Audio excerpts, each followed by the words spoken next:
get started. I will call the meeting to order, the town council meeting on July 13th, 7 p.m.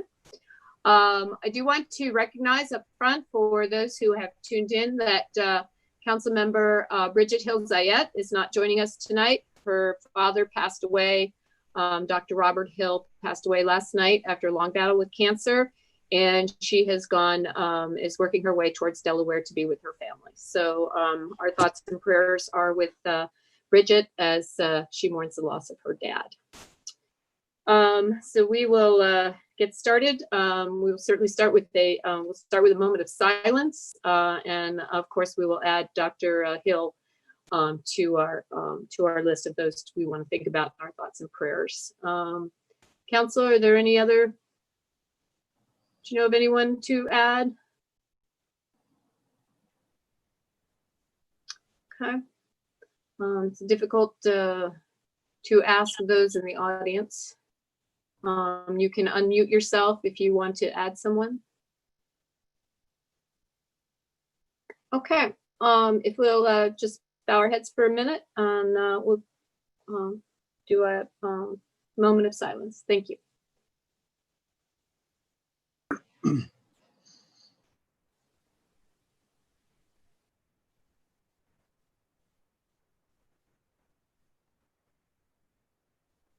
Okay, thank you very much. We'll move on to the approval of the minutes. Council, these are the minutes from the May 11th meeting.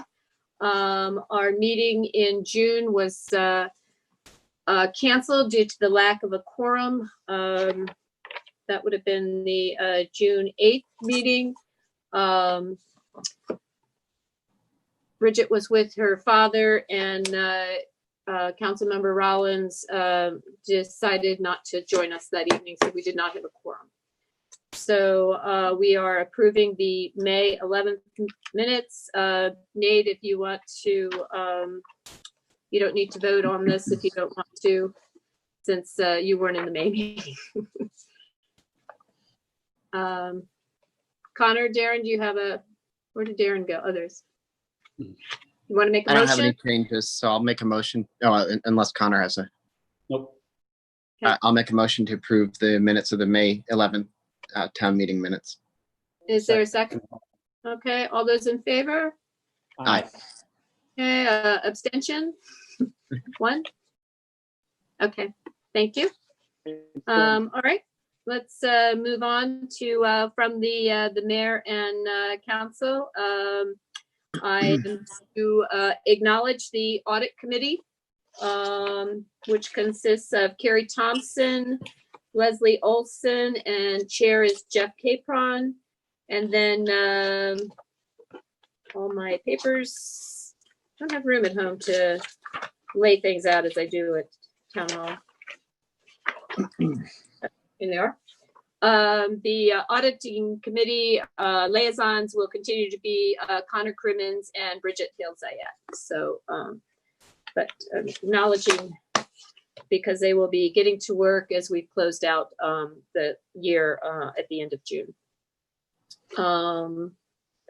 Also want to acknowledge since we did not have a June meeting, I just want to acknowledge that we did receive from the Board of Election Supervisors results from the June 1st election.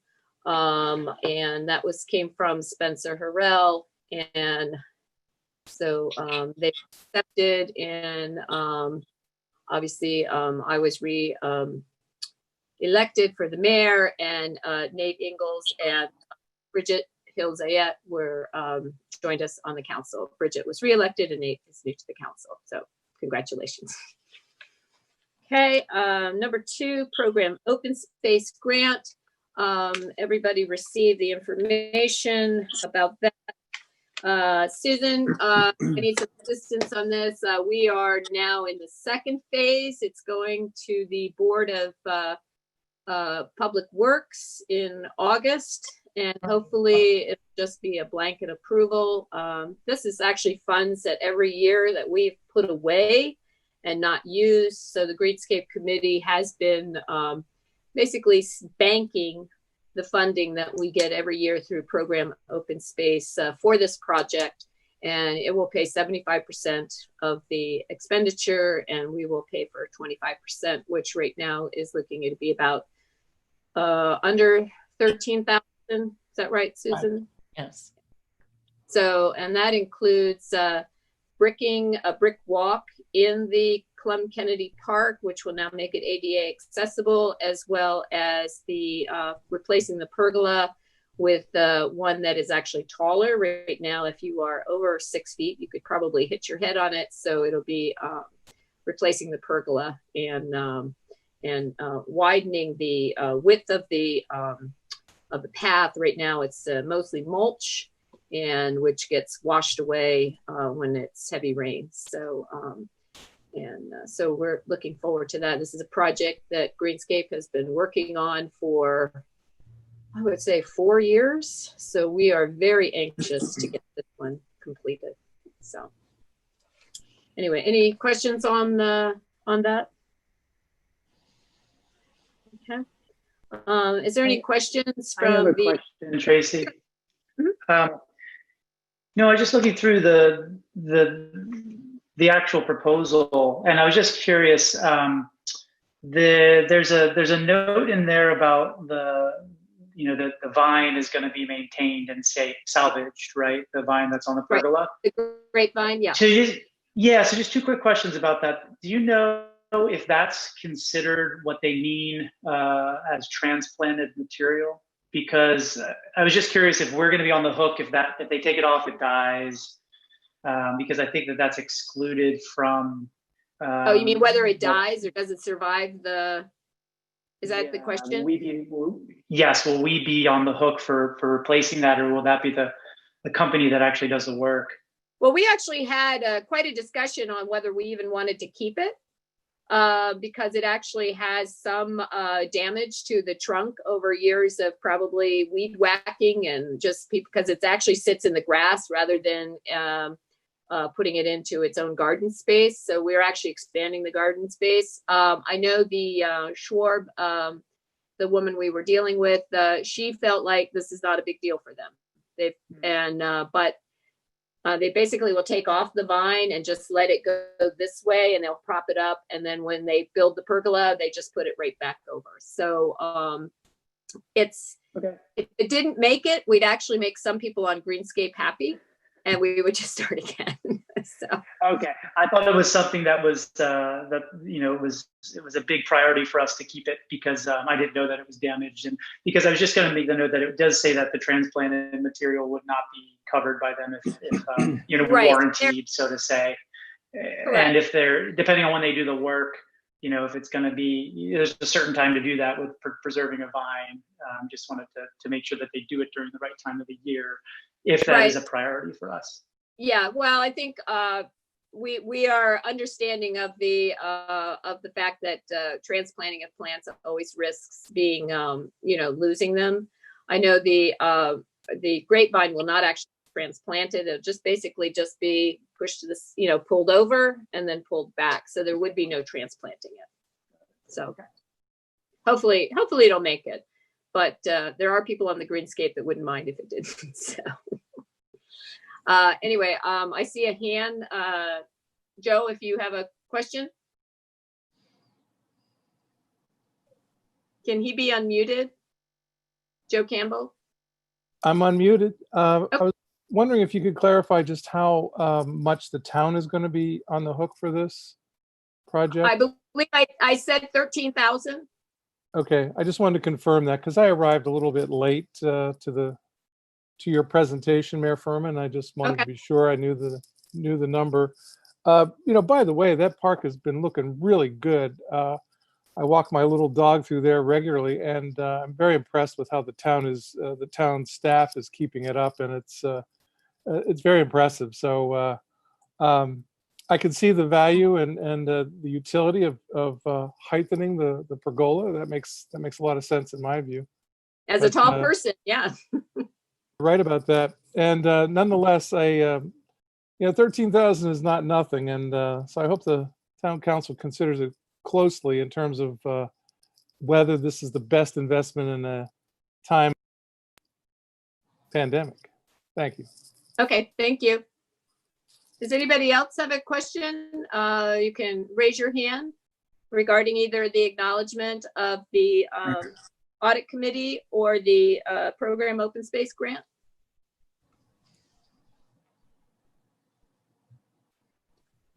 Okay, then we will move on.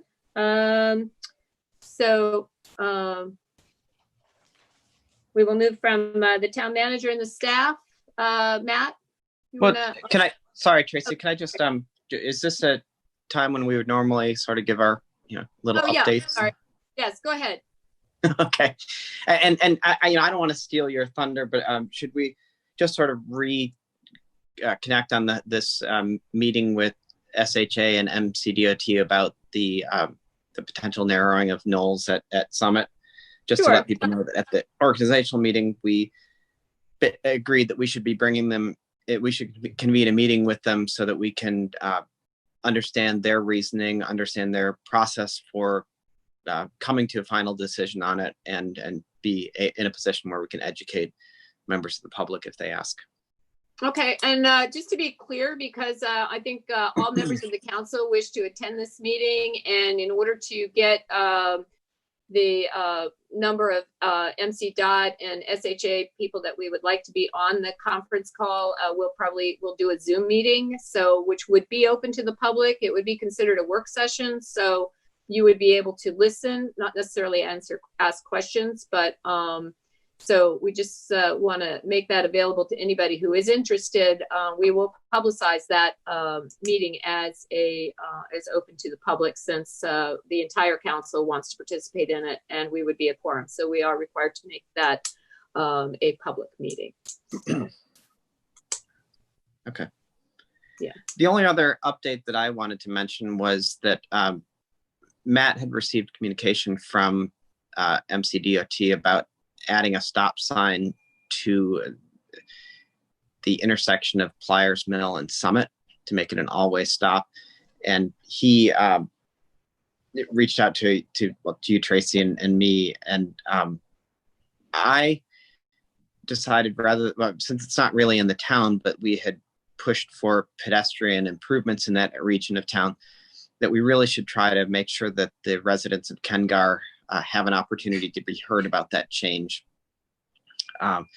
So I reached out to people I was used to corresponding with in Kengar, and learned that Karen Jackson had moved away. So I contacted Pastor Newton and Pastor Hall from the two churches there, and they are in the process of kind of reconstituting their resident association, because I don't think we should be guessing at what their views are. I think we should give them a chance to articulate them and have their own process. I think they have that opportunity to speak with Mr. Ho. Matt can update us on that if you'd like. Yeah, so Vincent Ho is the engineer with MCDOT that's working with the Kengar community. He's heard from them. They are going to kind of go back and look at a few other options. And I hope to hear from Vincent later this week. But he has heard from, Pastors Newton and Hall, along with a number of residents. So. And I believe that they were planning on some pedestrian improvements there. Is that correct? Yeah, they're looking to improve the sidewalk that crosses right in front of Summit Avenue along Pliers Mill. They want to make it safer so you can connect from the north to the south. And then they're looking at a couple other options, either possibly removing the stop sign heading westbound on Pliers Mill, if there's going to be no stop sign heading east out of Kengar, or we're even talking about possible traffic signal, but that's kind of down the road. They're going to look at a few other options. So. Well, and just to further background, because I've communicated with these people a lot over the years, and I just knew that it's an irregular intersection, but the way they don't have to stop coming out of Kengar and the other directions has been a very important issue for them, because it's the only street that exits Kengar, and that intersection of Summit and Pliers Mill is perpetually congested during rush hour. And so they feel like that's their chance to get out of their neighborhood. And so I wanted to make sure that they didn't have that change without being able to weigh in. So I'm glad that they did communicate with the engineer and other people at MCDOT. Does anybody else have a comment about that? Okay. Well, I think it was important to reach out to KenGAR. I know when Mr. Ho contacted us, it really does not affect us. They needed to make a change to some of our stop signs, attach, I guess, a four-way stop to that. And it was our belief that KenGAR should be notified, and hopefully their civic organization will get organized and be able to participate more at ease and availability. So, yeah. All right, good. Connor, do you have anything to add this evening?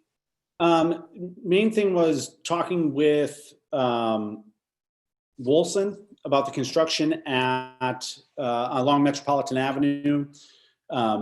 Just trying to get a sense of an update of how they're progressing. So, about a month ago, they were ahead of schedule. They were very optimistic they would be finishing up in the mid to late July, but they then found some utilities that were not on maps, which happens. So some of the benefits that they gained due to good weather, they're kind of just right back on track. So last I heard, unless Matt, you've heard anything from Paul more recently, was they're still estimating their initial timeline, which was to complete the road closure portion of the construction in the first week of August 4, 5, 6. So at that time, the detour that is currently going north on St. Paul Street would now cease, and then the roadway would be reopened, and you could Metropolitan would be back in use and kind of back to normal. So long way of saying things are just right on schedule, and weather looks like, at least what I see in the 10-day forecast, to be in their favor. And that's, is it August 4th? Is that when they were supposed to be done? Yeah, which is like a Tuesday. So it's really the end of that first week of August. But on the boards, I think it says August 6th is what they've been projecting. Okay. All right. Nate, do you have anything you'd like to add? Not really much at this point for obvious reasons, but just, looking forward to the next time we have a meeting that I'll be able to update you on the various committees I'm serving on and so forth. So you haven't gotten much done in 13 days?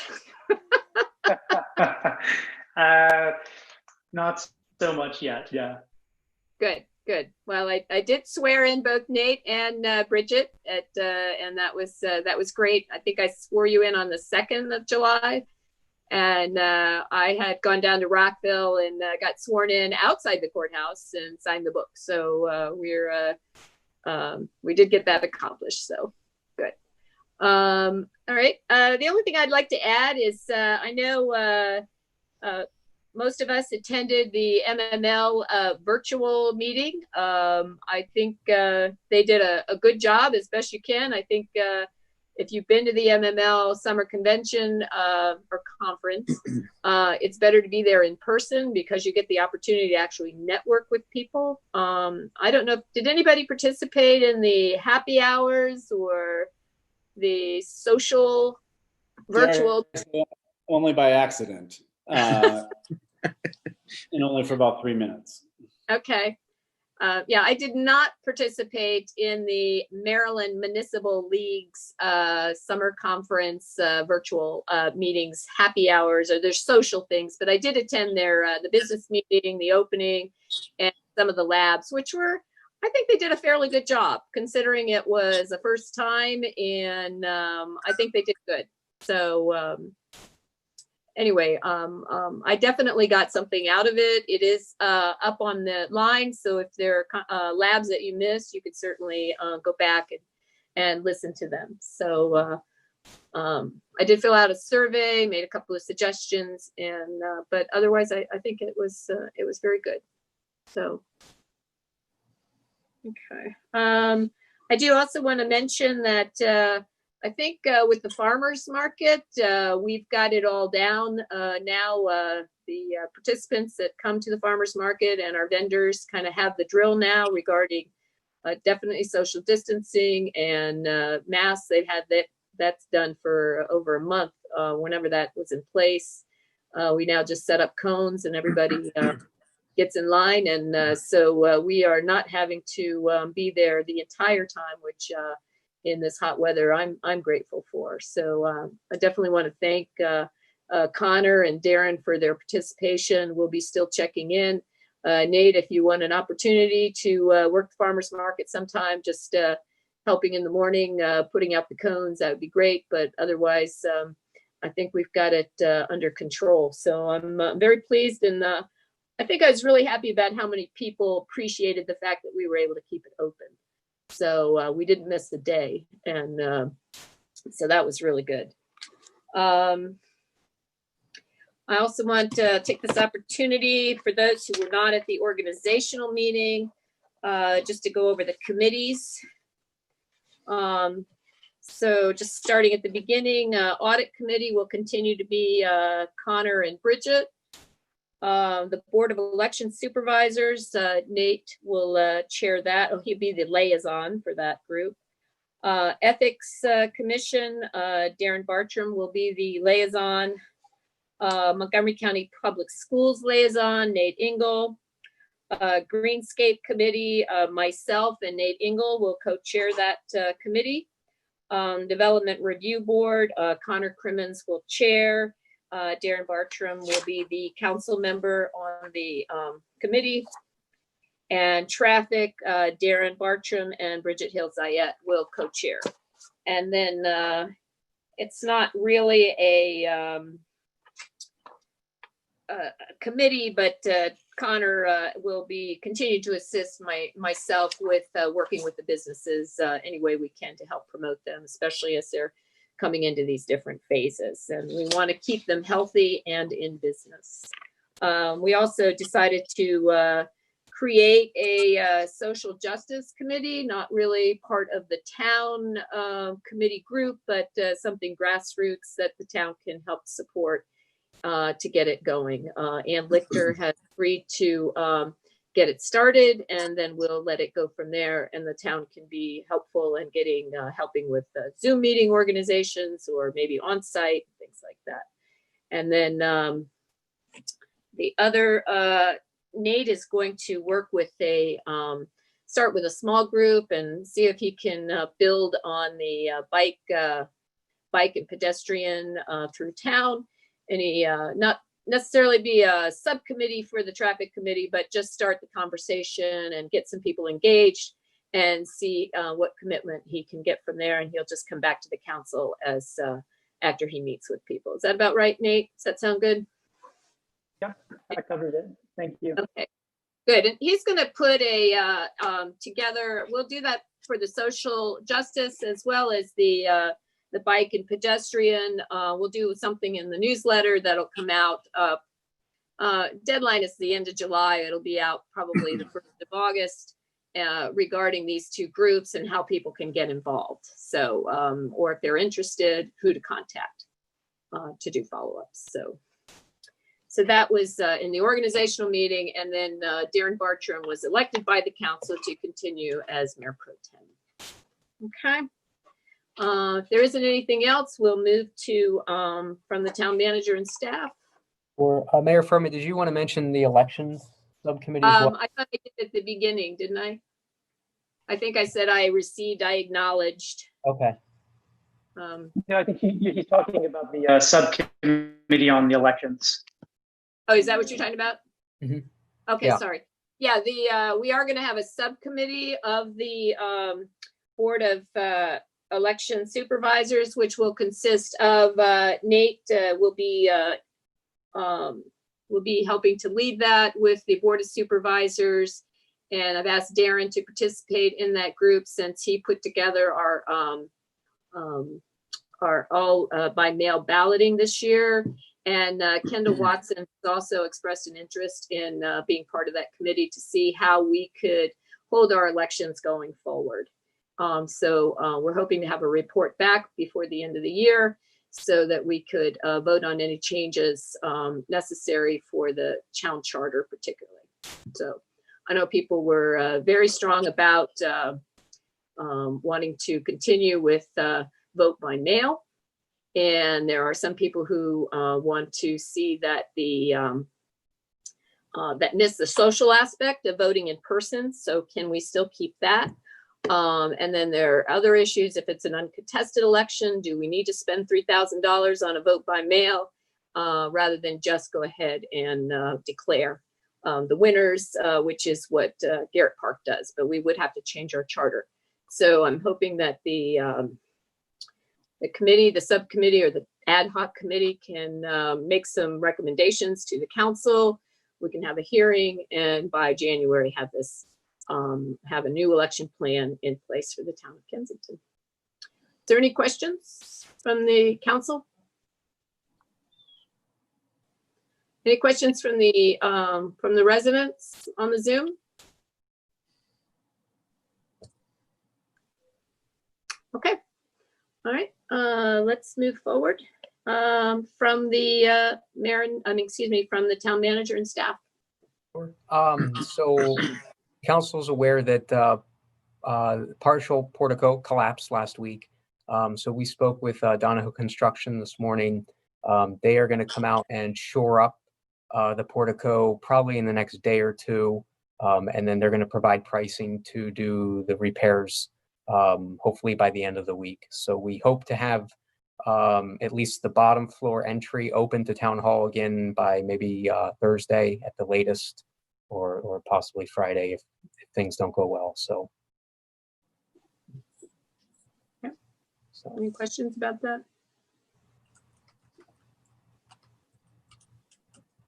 Okay. All right. Did you get a projection on? Do you want to address bids on the project? Do we need to get bids on that, Matt? I don't know yet. It looks like we're going to be a little over 30,000. So if the council decides not to take bids, they'll just have to waive our bid requirements. There's a pretty good chance that we'll have to do a Zoom meeting prior to August 10th. Either way, it's definitely going to be outside the scope of $10,000. So the council will have to meet at some point, probably prior to August 10th. Okay. Can you just address the how we ended the year budget wise? Again, we did pretty well. Again, we did not fill the assistant position, which saved quite a bit of funds. And we did not exceed a number of our department budgets. Susan, do you have the actual number? Well, we haven't even started the audit yet, and we haven't gotten all of June's expenses in yet. But it looks like we're going to have maybe 500,000 or 600,000 left over from this year. Okay. Surplus to go into the CIP. Into the CIP, yeah. Okay. All right, good. That'll, I know there were some concerns, and obviously funds, for particularly not necessarily for property tax, but for income tax could be down. We won't see that at least for a year. But most of our other income is pretty stable. So I think having the surplus this year, we're not planning on making any hirings. We're not planning on any raises for the beyond what normally we would give for the what is it, the what's that? For the staff and crew. The staff and crew. Yeah, I'm sorry. But anyway, so I think financially the town is in really good shape. So we're good to go. Any other questions for the staff? Okay. All right. Well, any questions from the audience for the staff? Okay. All right, so we're at public appearances. If anybody wants to I guess they can unmute or type in a question. Jack? There is a new comet named Comet Neowise after the NASA spacecraft that discovered it in late March. Right now it is in the evening sky just at sunset. It's in the northwest. It's sort of directly below the Big Dipper. It will pass closest to Earth on July 23 at a distance of 64. Where'd it go? Yeah, 64 million, about 64 million miles. Later in the month, it will be higher. Right now, it's pretty close to the horizon. You got to get up on a hill to see it. So it's not something that we can visibly see unless we're on a big hill, or? Yeah, well, yeah, you just to be able to see low near the horizon, but Oh, I see. later in the month, it will be higher in the sky. Okay. It's in the northwest. It's sort of directly below the Big Dipper. Great. Thank you, Jack. Anybody else? I see hands up. I don't know whose hands those are. Joe Campbell has his hand up, Mayor Furman. Okay, Joe? Thanks, Mayor Furman. It's probably no secret that David Gregg, the town's longtime tree guy, is looking at retirement. He's served the town for many, many years, and I was wondering if there's any thinking officially by the town to consider ways of recognizing David Gregg and his long service and his long and friendly service to the town. This guy's a near legend, and I just wonder if that's something that the town is beginning to think about. Well, he just turned 90. I can't believe he's thinking about retirement, quite honestly. I think he's got at least another 10 years to go.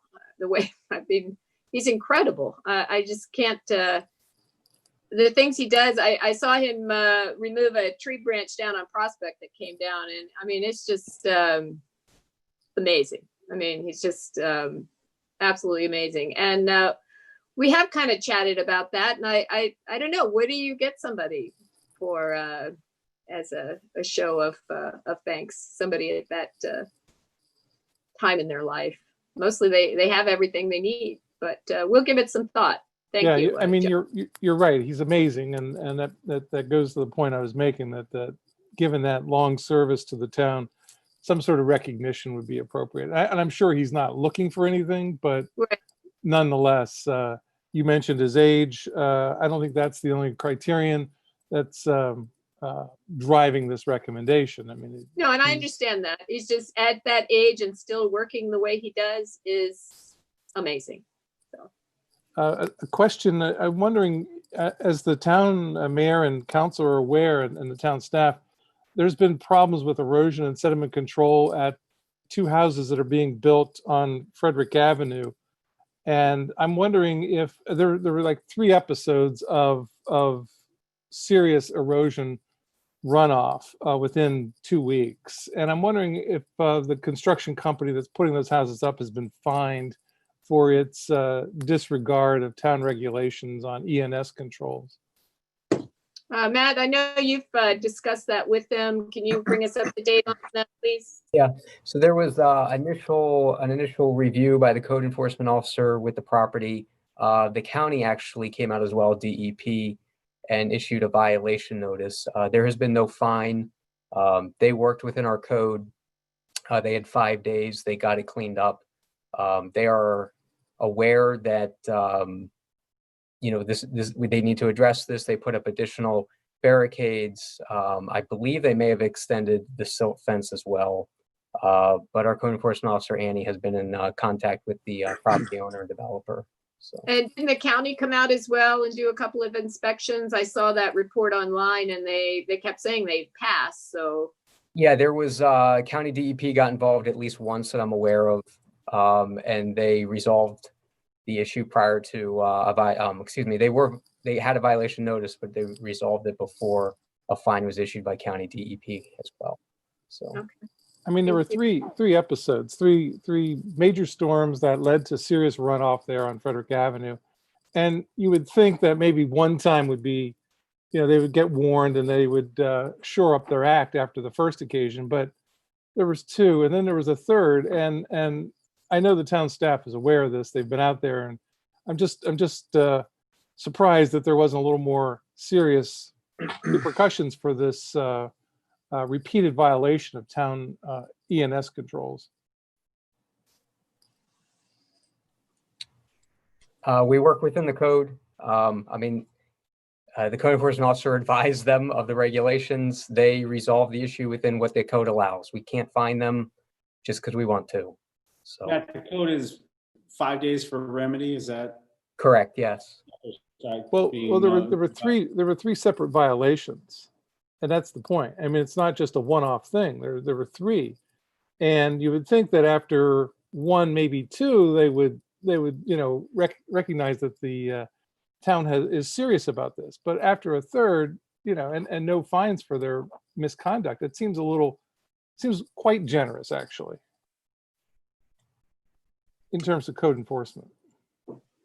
Well, we have to follow the code. If it means changing the code, we could look at that, but they have 5 days to remedy it. It doesn't say if you go 3, then you get fined. I mean, it's not read that way. So, or written that way. So, to do what you want to do, we'd have to look at changing the ordinance and the code. I'm not saying that there's any magic number here, but it just seems like this is a flagrant disregard on 3 separate occasions of town code on enforcing erosion control. And I know the town staff is aware of all 3 episodes. I know that for a fact. And Okay. Go ahead. No, I would just, okay, thank you. Okay. And finally, a question for Councilmember Engel. I was wondering if he might offer a little bit of insight about the amazing vote total that he ran up in the recent town election. I mean, for a first-time council candidate, that was quite impressive, and it may be the second largest vote total ever. Maybe Jack Gaffey has a better handle of the history, but I was wondering if there was any insight he might be able to share about that really, frankly, amazing vote total. Well, thank you. I mean, it was humbling, to be honest. The only thing I think I can attribute it to is, well, the main thing, to be honest, is this vote by mail. Having ballots that everybody gets in the mail and everyone's given, encouraged, not just permitted, but encouraged to vote with multiple mechanisms. I think that's, to me, the clear reason. But just for people that supported me, I was very humbled. So beyond the voter access issue, which we'll be working on to make sure that continues, because we should have every election with that much turnout, right? This is something that we'll be proposing as the mayor suggested with this subcommittee. With all due respect, I think you're being too modest. I mean, your vote total was almost 100 votes ahead of the next candidate. And I recognize that Councilmember Hill Zayat had even more votes, but those are astonishing totals. And I think it has to do more with maybe neighborhood groups and affiliations than simply vote by mail. Because if we're vote by mail, then we would see these kind of totals for more veteran candidates in town. Appreciate your comment. Okay, anyone else have a comment? I think I saw a hand, but I don't, it's Jack. gone. Jack It was Gaffey. Jack? Okay, Jack? You previously asked the question, what should we do to honor David Gregg? I suggested that the council pass a resolution or a proclamation honoring him for many years of service. We can do that, absolutely. And it was also suggested that maybe planting a tree that he could take down when he's 100 because it got hit by lightning or something. It'd be nice to have a tree with his name on it, sure. I think having a tree with his name on it might not be a bad idea too. I mean, I feel like planting a tree as a token of job security as long as he wants it. Especially if it's something like a Bradford pear, which falls down on its own. So There'll always be more trees and more tree work. yes, yes. Yes, and we could include a plaque, obviously, which we have for trees around the town, some trees around the town. So maybe we'll have to look for a spot. So, okay, anybody else? I'm not seeing hands. Okay. Yes, we can ask, Dr. Joe is asking us to ask David to pick his favorite tree. And although we have only certain trees we're allowed to plant in the right of way, but he can pick his choice out of that grouping. So. And maybe pick his favorite spot for it. That's true. That's actually not a bad idea to pick a spot. So, because he'll be planting trees again in the fall. So I hate to have to ask him to plant his own tree, but maybe he could do that. So. How about at the corner of Knowles and Summit? Knowles and Summit? I don't know, a ride-on bus might take it out. Oh, yes, Joe. Do we know if he's given the town a date for, at least a tentative date for his retirement? No, he hasn't. We do have a relationship with, I think it's Mulherron. Is that correct, Matt? Yeah, so, David has asked us to contract with another contractor for anything that would require a crane. But otherwise, David had told me that he's here for the foreseeable future. So with the town, so.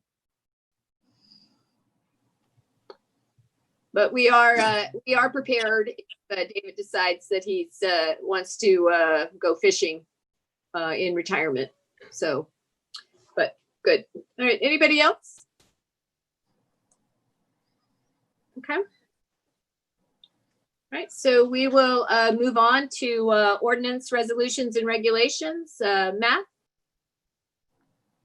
So this is a continuation of ordinance number O-03-2020. Which was looking to actually remove the oath requirement that we have within the code, which requires someone that's asking for an absentee ballot to state a requirement.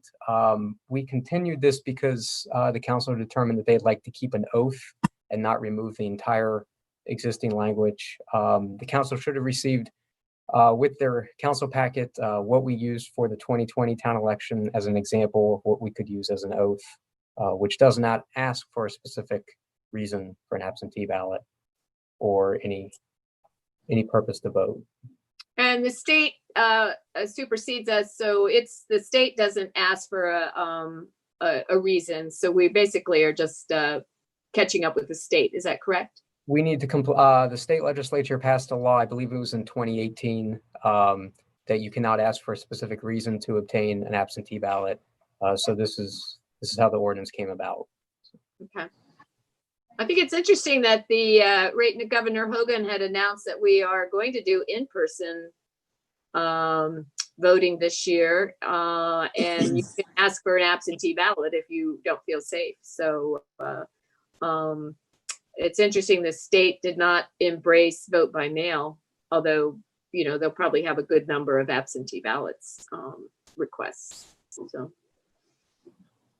Anyway, remind me, are we ready to vote for this? Because we already had the hearing on that. It just seemed like forever ago, like in May.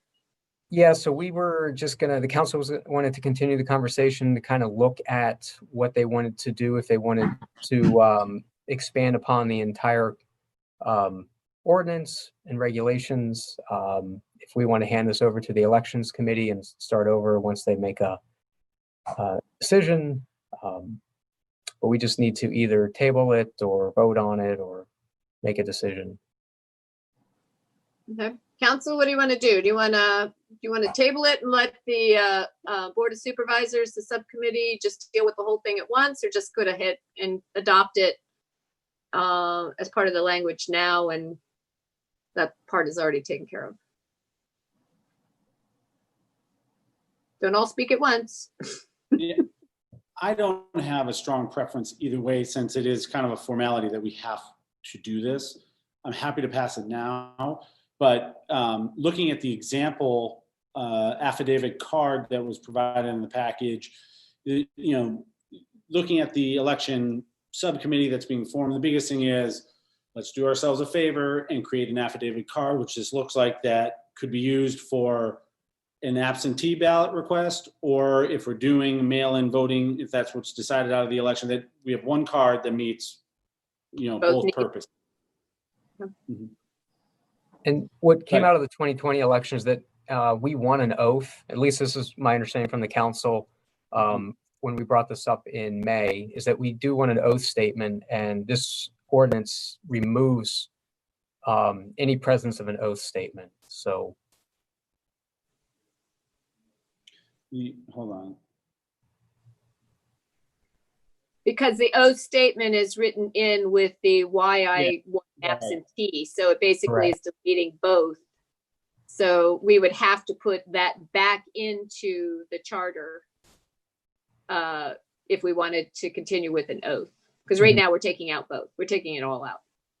correct. Yeah, the only way I would want to pass it tonight is if we limited the change to the deletion of the clause at the end of 202A, and rather than deleting the entire oath, just substituted the one from the card that we used in the last election. I don't see a reason not to postpone it until December, but if we did want to proceed tonight, I would limit it to those changes. Yeah, I mean, so Darren and I talked a lot, you know, went over this in preparation for, you know, this rapid deployment of mail-in voting this last cycle. Since we're going to do a wholesale, or the subcommittee will do a wholesale review of the charter and all of the ordinances related to it, I feel like we know this is going to have to happen, but let's move it all to one session and let them come up with it for December. So I would move to table. For whatever reason, Sue Ellen often asks us not to table, but to continue. Move to continue. Thank There you. we go. Yeah, I would. So I would move to continue. Okay. Nate, you have any thoughts?